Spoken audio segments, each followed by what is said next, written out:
Today, we'll be talking about a little bit of a repeated subject. We're going to be talking about NBA YoungBoy again, who is a very popular rapper. If you're into rap and that kind of genre of music, you pretty much know who he is. It's hard to not know who he is if you're into that kind of music. We're not here to talk about his music accolades. We are actually here to talk about some legal trouble he seems to have found his way into for, I don't know, probably the millionth time. I'm definitely shocked. I'm totally aghast. I can't believe it. Yeah, that seemed very sincere, and I as well am shocked. It is very crazy that this is happening again.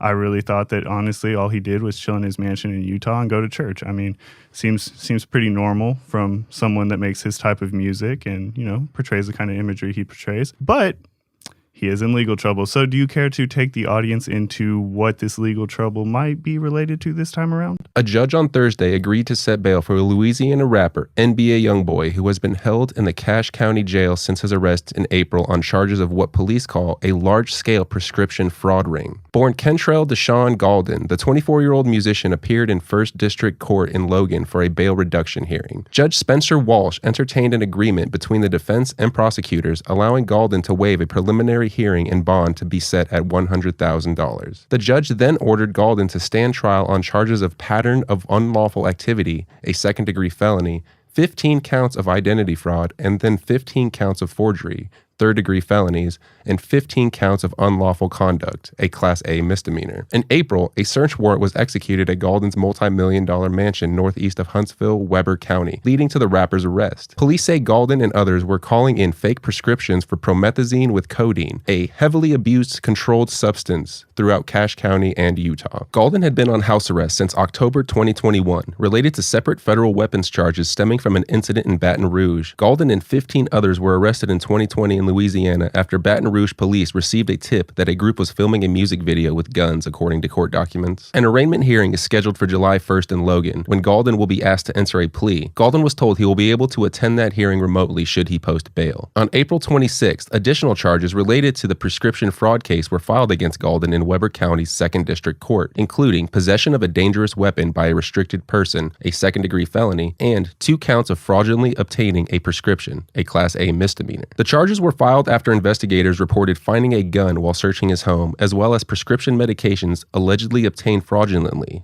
A non-bailable warrant was issued for his arrest in that case on April 30th. That's pretty light. It's only a couple charges, It's not that bad. I did read this one thing that I think is rather interesting or kind of funny. He allegedly got ratted out by one of the pharmacists because what allegedly led the pharmacist to be suspicious was while on the phone, old Kentrell Galden said, "Let me ask you something." Let me ask you something. Instead of ask.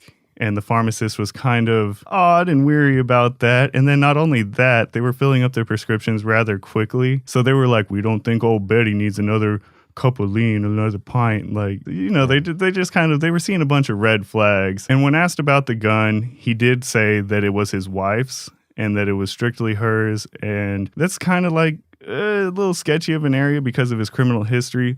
But it is worth noting that his wife is not a felon, so she technically is allowed to possess a firearm. So I don't know how they're going to go about that whole situation. I don't know. He kind of put himself into a little bit of a hot spot too, because when asked about the gun, he said that it was his wife's, but he did grab it and move it at one point, which I don't know why he would admit to moving it to a different room or anything like that, especially knowing his history. This is not a very smart trail of actions by him, and hopefully he learns for it. But I'm hoping that they free YoungBoy. We get another couple albums, at least. This is the behavior of an erratic man, and I think he watches a lot of Futurama because that's how they ask you questions in Futurama. It's future speak. We're all just in the past. He's living in the future. Man ahead of his time, I see. Do you guys think YoungBoy's where he needs to be? Should we free him? Do you guys want more YoungBoy albums? Are you tired of this kind of behavior? Do you think it was maybe just cabin fever and he's going a little stir crazy, so he needs some prescription drugs? Do you guys think that we're getting another jail song? Let us know all that down in the comments below. Don't forget to smash that subscribe button, hit that like button. And with that being said, I'm Rugburn. And I'm Pickled Landon. And this is Tombstone Tourist.